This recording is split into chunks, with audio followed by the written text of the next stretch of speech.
कोल्हापुर में बदहाल हो चुकी सड़कों के खिलाफ कांग्रेस ने आक्रामक रुख अपनाया है। कांग्रेस की ओर से आज 81 वार्डों में गड्ढा मुक्त आंदोलन किया गया। इस मौके पर महागठबंधन सरकार के खिलाफ जोरदार नारेबाजी की गई। कोल्हापुर में ज्यादातर सड़कें बदहाल हो चुकी हैं। बारिश के मौसम में इन सड़कों पर पड़े गड्ढों के कारण कई हादसे भी सामने आ चुके हैं। ऐसे में कांग्रेस ने आक्रामक रुख अपनाते हुए महागठबंधन सरकार के खिलाफ आंदोलन छेड़ दिया।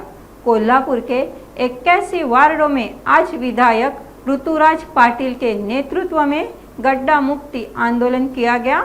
इस मौके पर हाथों में तख्तियां लेकर महागठबंधन सरकार के खिलाफ जोरदार नारे लगाए गए। कोल्हापुर महानगर पालिका के कामों पर भी कड़ा गुस्सा जताया गया। प्रशासन से कोल्हापुर को ध्यान में रखते हुए सड़कों की गुणवत्ता में सुधार लाने की मांग की गई।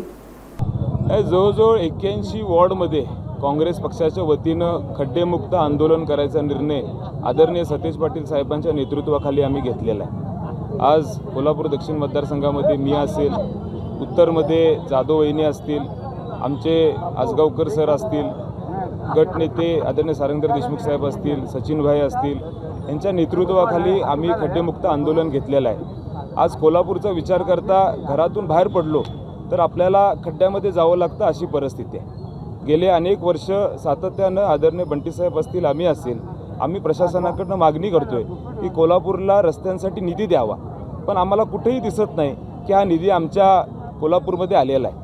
278 कोटी रुपयाची मागणी कोल्हापूरच्या वतीनं झालेली आहे, त्यातले 100 कोटी मिळाले असे म्हणतात, पण रस्ते कुठे आहेत हा प्रश्न आमच्या समोर आहे।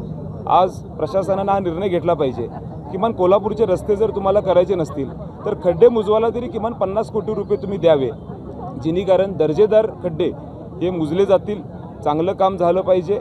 आज कोल्हापूरची परिस्थिती बघितली तर खड्डेमय कोल्हापूर दुर्दैवानं झालेला आहे। आणि मग राजकीय पोटी जर तुम्ही आम्हाला विरोध करत असेल तर तुम्ही राजकारणामध्ये विरोध करा, तुम्ही निवडणुकीमध्ये विरोध करा, पण आम्ही जी काही मागणी केलेली आहे रस्त्यांसाठी ती मागणी कोल्हापूरच्या लोकांना त्रास होईल अशा पद्धतीने तुम्ही दुरावा करू नका। तुम्ही आमच्या सगळ्यांची तुम्हाला विनंती आहे की खऱ्या अर्थानं आमच्या पत्रावर जरी तुम्हाला पैसे द्यायचे नसतील तर किमान कोल्हापूरचा विचार करून तरी आज तुम्ही कोल्हापूरला निधी द्यावा आणि कोल्हापूरचे रस्ते हे दर्जेदार करावे अशी विनंती आम्ही प्रशासनाकडे करतो।